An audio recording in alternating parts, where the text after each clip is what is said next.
Good evening and welcome to the Pioneer Sideline. I'm your host, Blaine King. Tonight on the Sideline, it's playoff time. Find out which Pioneer sports teams are headed to the River States Conference Tournament. Also, the World Series is coming to an end. This week, find out who took the series lead this past weekend. And the Steelers may be getting some good news. Find out what it is. But we're going to start with the men's soccer team who are on the outside looking in, trying to get into the River States Conference Tournament. Josh Kroops has the story on whether they got in or not. Hey Blaine, you know there's close, there's closer, good song, and there's how the Point Park men's soccer team squeaked into the River States Conference Tournament. Point Park needed the stars to align in order to secure the 6th and final playoff berth in the conference tourney. Well, the stars shine brightly for Point Park Saturday on Senior Day against Carlo. And boy, oh boy, did they align quickly. 23 minutes in, Gio LeBrun scored to put the Pioneers on the board. And 2 minutes later, Alan Ramos put the Pioneers up 2-0. Then in the 32nd minute, it was Ramos again with his 16th goal of the season. Roberto Whitley scored in the 36th minute to give the Pioneers a comfortable 4-0 halftime lead. Then defender Josh Williams scored twice in the second half, and Carlo didn't even manage to get a shot off as the Pioneers shut out the Celtics 6-0. So the seniors, Paul Carr and Troy Dolanch, walked away happy, but Point Park still needed some help. But it wasn't a tough ask. The Pioneers needed West Virginia Tech to defeat Cincinnati Christian to force a tie for the 6th and final playoff spot.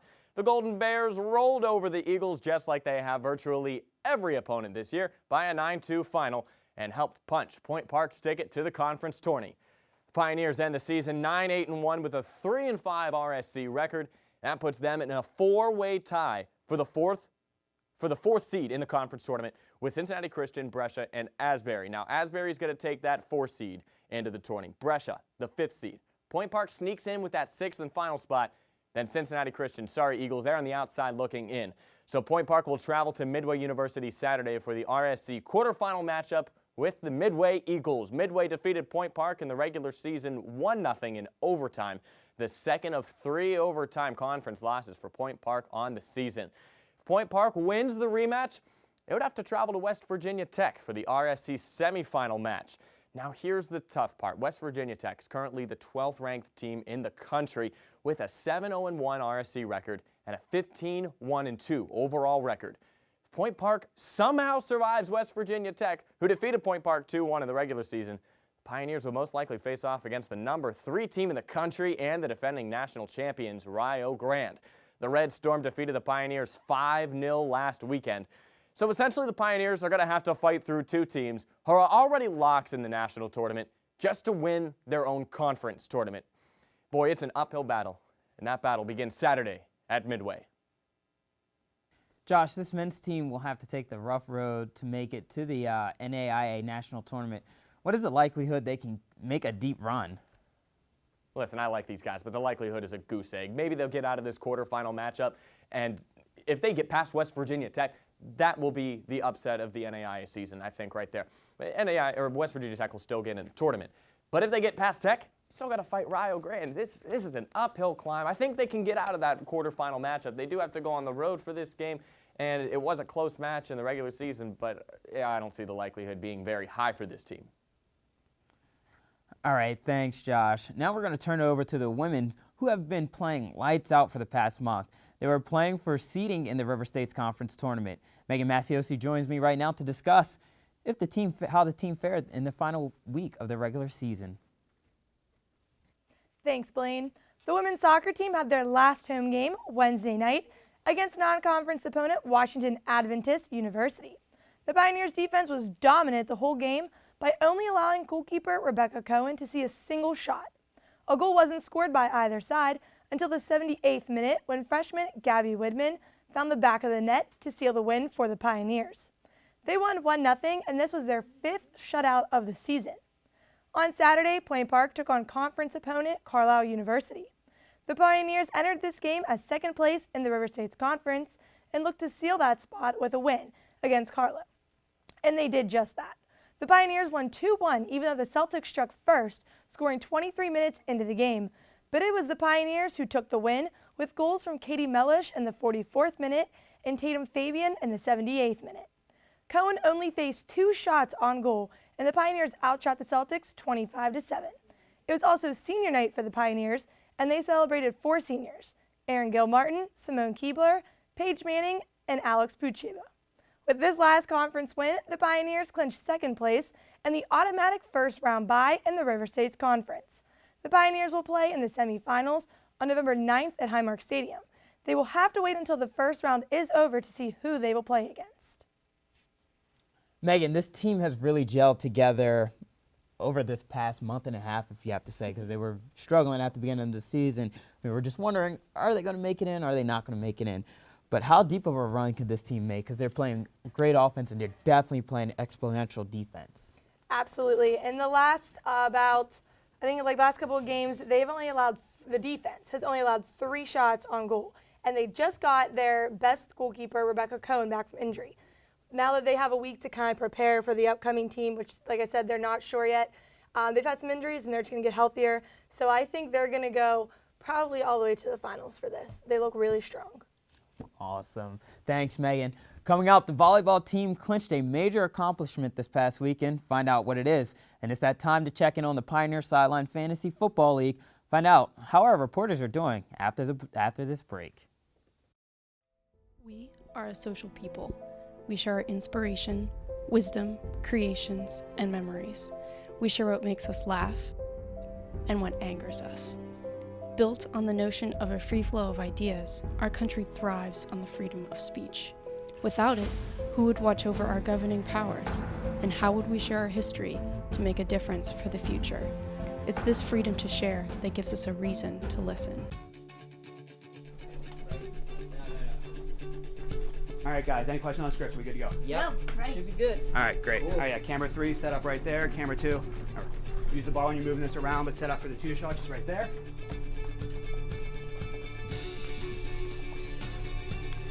Weather, how we doing? It gon' rain. Perfect.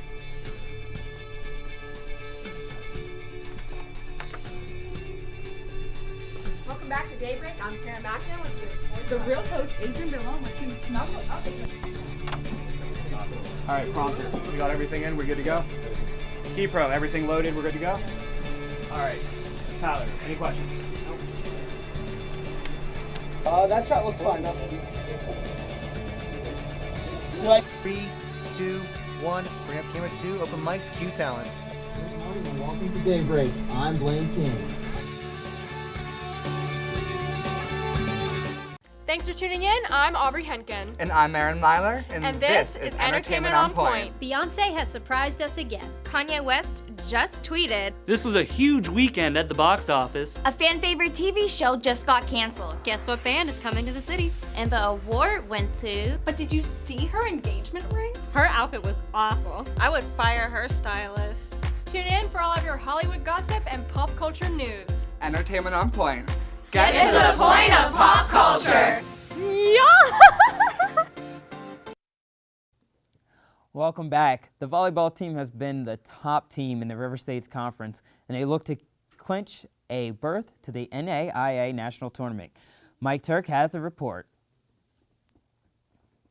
Year in a row, and for the 4th time in the last 6 years, the Point Park women's volleyball team is going back to the NAIA National Tournament. After beating IU East 3-1 on Saturday, the Pioneers clinched the best record in the River States Conference for the season. Point Park will be the #1 seed in an 8-team single elimination tournament hosted by Cincinnati Christian starting on November 11th. In the 3-1 win over IU East, the Pioneers easily won set 1 by the score of 25-15. In the second set, Point Park struggled to close out the set. They watched a 24-21 lead slip away and lost 27-25. Point Park would bounce back and close out the last 2 sets over IU East and win 25-23 and 25-21. Shiloh Simonson and Ashley Taylor were the main targets for Emily Mang as they tallied 13 kills apiece. Emily Mang had 37 assists to go along with 5 kills. And freshman Madeline Porer added 7 kills and 2 blocks to the Pioneers' victory. In the second match of the day, Ohio Christian faced off against the Pioneers. And Point Park took care of business quickly, sweeping Ohio Christian in 3 straight sets.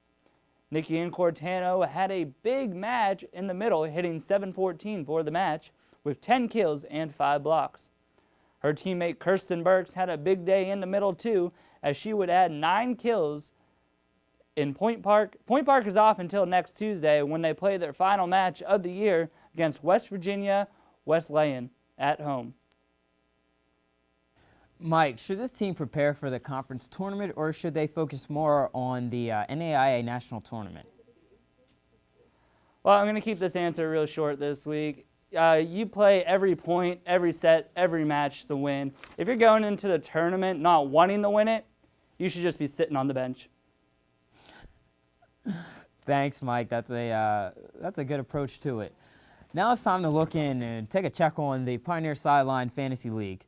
Well, I was undefeated for a while, but I suffered my first 2 losses over the past 3 weeks. Ashley Cordini, she upset me this week with a score of 126 over to 120. Dak Prescott, with that game-winning touchdown, kind of took me down. On the other side, Mike Turk is still undefeated. He is 8-0 somehow, some way. Another big week from Matt Ryan. He defeated Josh Krupp this week, 127 to 90. Trevor Sheets, he was winless for a long, long time. Trevor has 3 straight wins. Trevor's 3-5, sitting at the bottom of his division, but he defeated Sarah Maculin this week, 134 to 69. And then Tyler Cahill, big week from Tom Brady, 60 points. He defeated Phil Papour by over 100 points, 154 to 44. And Rob Gomez, the man who he thought was terrible for taking basically every Oakland Raider for his team, is making us look like fools as he had a big day from Derek Carr, scoring 70 points. He defeated Paul Daniels by over 100 points, 196 to 83. Good news, though, I'm still sitting at the top of the division. My division, while we have a 3-way tie for second place, Josh, Phil, and Rob are all 3-5, while Sarah sits at the bottom of the division, 1-7. Then on the other side, Mike Turk, he's undefeated. He's going to run away with it, 8-0. Ashley's 5-3. Paul and Tyler are tied at 4-4, and Trevor is 3-5. It's going to be interesting to see who makes it to the playoffs. But coming up after the break, could the Steelers be getting some good news for their game against the Baltimore Ravens this week? And the World Series is coming to an end. Find out which team is in prime position to win it.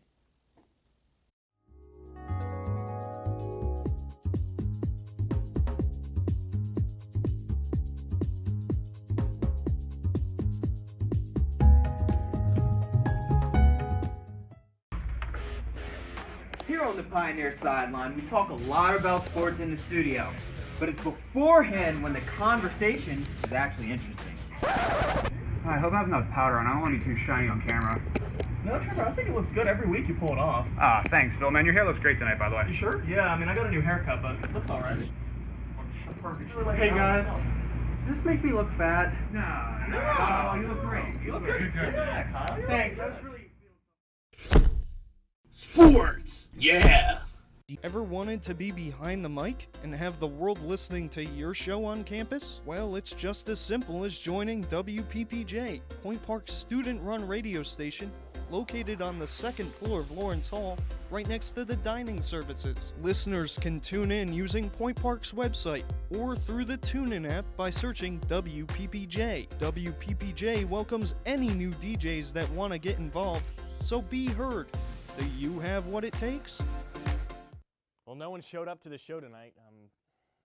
Follow my lead. In 3, 2, take 2, open mics, cue talent. Good evening and welcome to UView News. I'm Josh Krupp. We begin with breaking news out of West Penn Hall. Ready, 3, take lower third.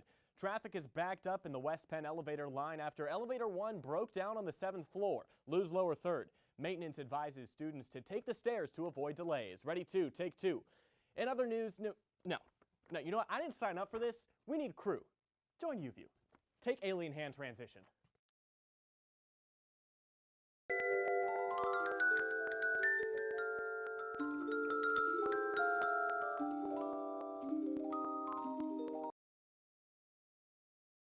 Welcome back. The Steelers were off this weekend due to a bye week, of course, but received some good news. Rob Gomez has the report in our regional news. Thanks, Blaine. The Pittsburgh Penguins picked up 2 W's this past week for their 3rd consecutive win.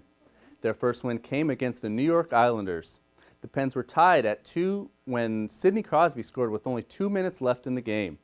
After 30 seconds, Phil Kessel follows up Crosby's go-ahead shot with his third goal of the season. The Pens won at home 4-2. Pittsburgh then traveled to Philadelphia to face the Flyers. After 2 quick goals by the Flyers, Crosby came back with 2 goals of his own in the first period. The Pens added 2 more goals from veterans Matt Cullen and Evgeny Malkin. The Flyers did not go down without a fight, though, scoring 2 goals in the second period with 11 minutes left in the game. Evgeny Malkin shoots his 300th career goal to give Pittsburgh a 5-4 win. The Penguins' next game will be on Wednesday, where they travel to Anaheim to face the Ducks. Moving on to football, the Pitt Panthers hosted Virginia Tech on a cold and windy Thursday night. Pitt went into the half down 16-14. James Conner gave the Panthers their first lead of the night with his third touchdown of the night.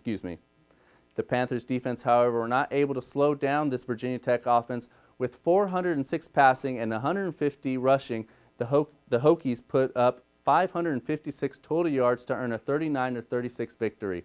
This loss drops Pitt to 5-3. Their next game will be this Saturday as they travel to Florida to face the University of Miami. Moving from college to the pros after a week off, the Steelers prepare to face the Baltimore Ravens Sunday, who are only a game back in the AFC North.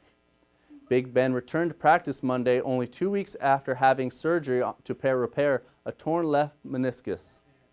Roethlisberger practiced with the first-team offense, but the team has yet to state who will be their starter for Sunday. Rob, if Big Ben is able to play this week, how much of an impact will he have on the game?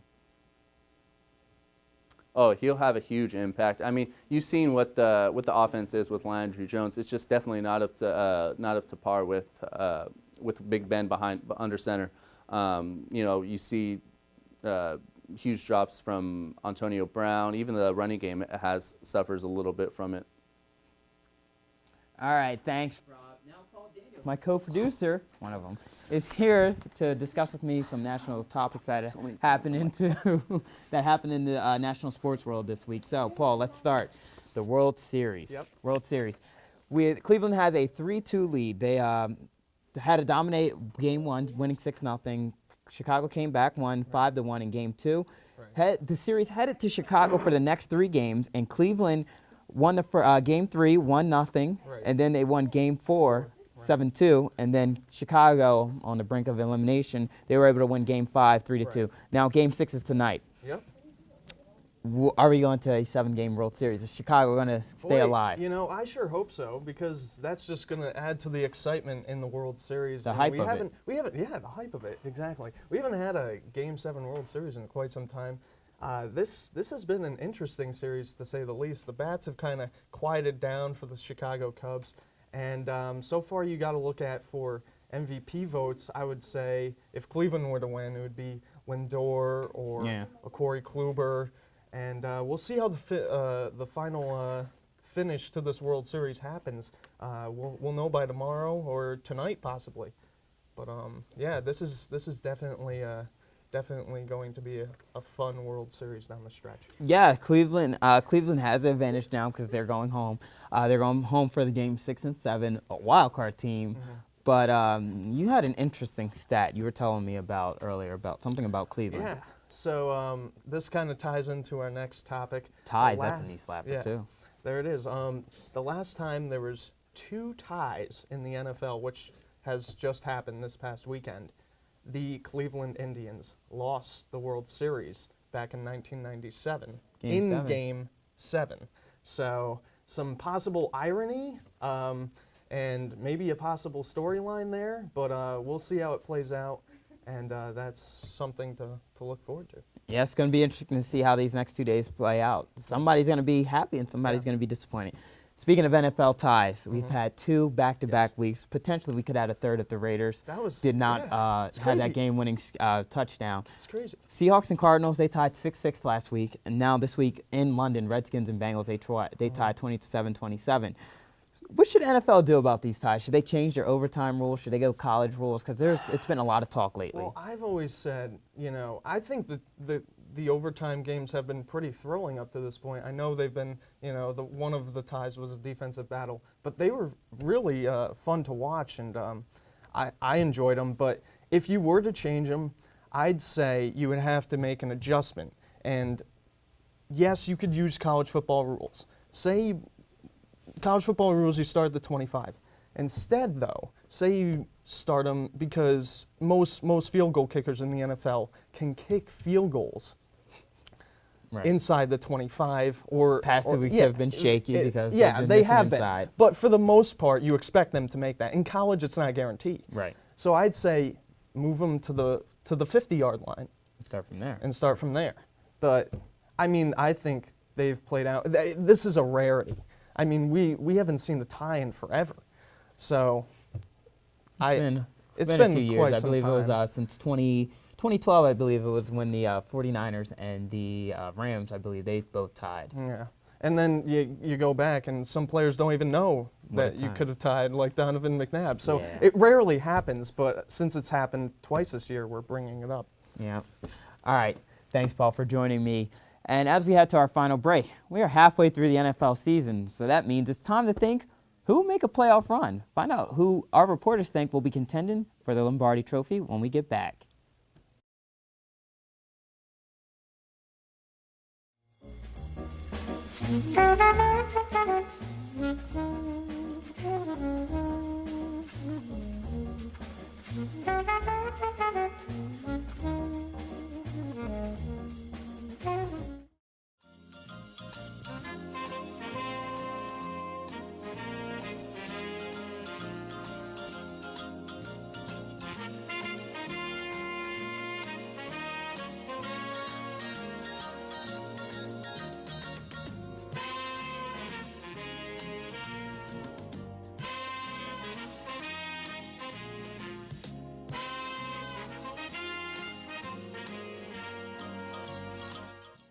It's been the most unpredictable election in U.S. history.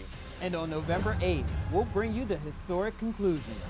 Donald Trump, Hillary Clinton, Pat Toomey, Katie McGinty. America is writing the next chapter in its history book, and UView is your only source for election night coverage. Election Night 2016, live from the Center for Media Innovation, Tuesday, November 8th at 8 p.m., only on UView. Every human being has a purpose, has a dream to have their voices heard, no matter where they come from, no matter where they go. As an American, it is their right to have freedom of speech. I have a dream that one day this message will speak louder than words, that even the quietest voice will not go unnoticed. That is my dream. What is yours? For more information, visit www.freedomofspeechpsa.org.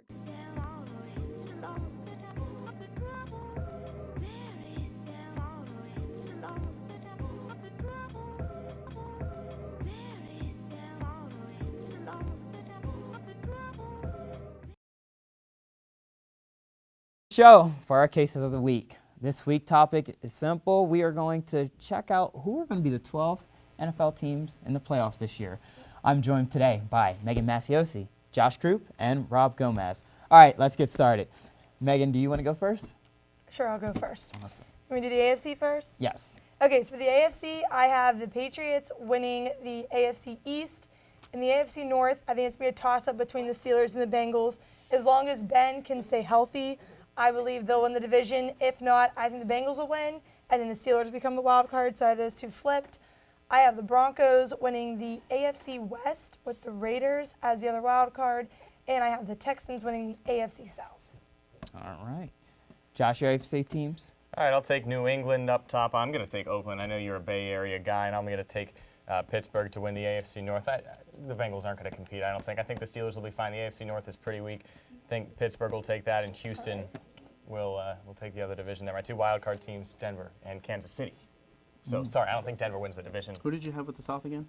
I had Texas, or Houston. Houston, okay. Houston, Texas. So I have actually pretty much the same three division winners. The Patriots, I mean, no one's going to stop them really. They have a cake schedule. Right. The rest of the way, they have a cake schedule. I have Oakland. You know, the offense can't be stopped. I have the Steelers. I don't think anyone. Baltimore's no rushing game. Cincinnati's our weak team. AFC South though is where we differ. I have actually the Tennessee Titans.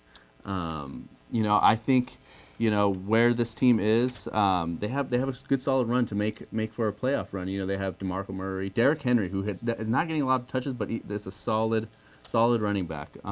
And then I have the Chiefs and the Broncos for the 2 wild cards. It's going to be AFC West. The Titans do have a weak schedule at the end. And back to Oakland, why are they so good this year? What's up with Derek Carr? Like, last year we saw glimpses of this. I mean, he's been progressing really since his rookie year. He had a good rookie year. He didn't really have much of a team around him to, or any weapons. But this year he has so many weapons from all the wide receivers, 3 different running backs, really, and an O-line that gives him so much protection that he hardly gets touched. And so he has the confidence to stay back there, stay in there, and make the plays that he needs to. And the biggest thing is Michael Crabtree. We saw him in San Francisco. He's had glimpses, but he's proving to be one of the most solid number 1 wide receivers. No, you have Amari Cooper on the other side, and he's drawing a lot of attention. But Crabtree, even you have in the slot Seth Roberts. Crabtree, yeah, Seth Roberts, I really like that guy. He always seems to be making the game-winning touchdowns. Derek Carr made a joke about that in one of his interviews. But Crabtree is actually his number 1 go-to guy on third down plays and on touchdowns. He's always his go-to. I think once Oakland gets into the playoffs, though, they have no shot. I don't think they're built for the playoffs. Megan, you mentioned you're the only one to say that the Bengals are going to kind of wake up and make a run. In a weak AFC North, do you think they're going to overpower someone like the Chiefs or the Raiders or the Broncos, because they're all sitting with 2 losses? The Chiefs and the Broncos are both 6-2. With the Raiders and the Broncos are 6-2. The Chiefs are 5-2. Do you think that the Bengals will make a run? I believe the Steelers will make it to the playoffs. I think they'll win that division. No, I believe they'll make it to the playoffs as well. But, let's face it, when Ben's out, the Steelers are not that great. They lost the last 2 weeks without him. I don't understand how you could say the AFC is so, the AFC North is so weak, because the Bengals, they do play us tough in the division.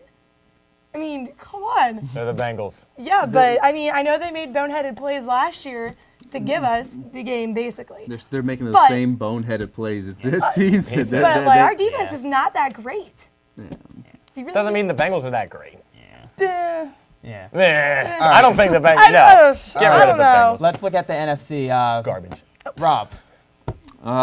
So this one was actually really hard because, there's no really standout team. The Vikings have... they've had 2 off weeks. Jay Cutler 2 off weeks. Jay Cutler. But you know what? Mike Zimmer, I think he will turn that around. They're going to get healthy on defense. I got them going number 1 for the number 1 seed. I got the Cowboys staying up there. I have a feeling they're going to lose a couple, because I have a feeling Jerry Jones is going to make a mistake to put Tony Romo in. He's not even the head coach. I hate Dallas. He's going to put him in, and they're going to lose a couple. But I have a feeling they're going to finally, realize that Tony Romo is not the answer. So I got them 2. The NFC West, I got the Seahawks staying strong. They continue to have a strong defense. Falcons in the South, I'm guessing? Exactly. Falcons in the South. They're the best offense. Wild card team. Which one's going to be the 2? I got the Packers just because basically Aaron Rodgers. He's working with nothing. Your MVP choice. Yeah. Okay, Josh. And he's working. And this was probably the hardest one. The hardest one I've had. It was between the Eagles and the Giants. And I was looking at both of these teams. The Eagles have the much tougher schedule. They have 1 team below 500. Everyone else, the Giants have, I believe, 4 or 5 teams under. But I'm picking the Eagles. Cool. I think the Eagles are going to go ahead. To the host. Yeah, aren't the Eagles just destined for failure, though? Aren't you just destined to be disappointed as an Eagles fan? But look at the difference between the Eagles and the Giants. The Eagles have over 8.9 point differential average. Right. The Giants are not even over 1. Josh, Megan, who do you 2 have? I literally have the same thing. The same thing? I have Dallas as the 1 seed, though. I think Dallas. I'm going to go out on a limb, say Dallas. And then those number 1 seeds never make it far. Last year was an exception. But yeah, that's Megan? it. I had Dallas as well, but instead of the Seahawks, I had the Cardinals, and instead of the Vikings, I have the Packers. Why the Cardinals? Because the Packers have an easy schedule. Go Pack, go. And they have a lot of games in December at home, and it's hard to play in Lambeau. All right. Great predictions, guys. And thank you all for joining me, and thank you for tuning in to another episode of the Pioneer Sideline. Next week's election week, so go out and vote. So join me at the same Pioneer time, the same Pioneer place, and of course, the same Pioneer Sideline.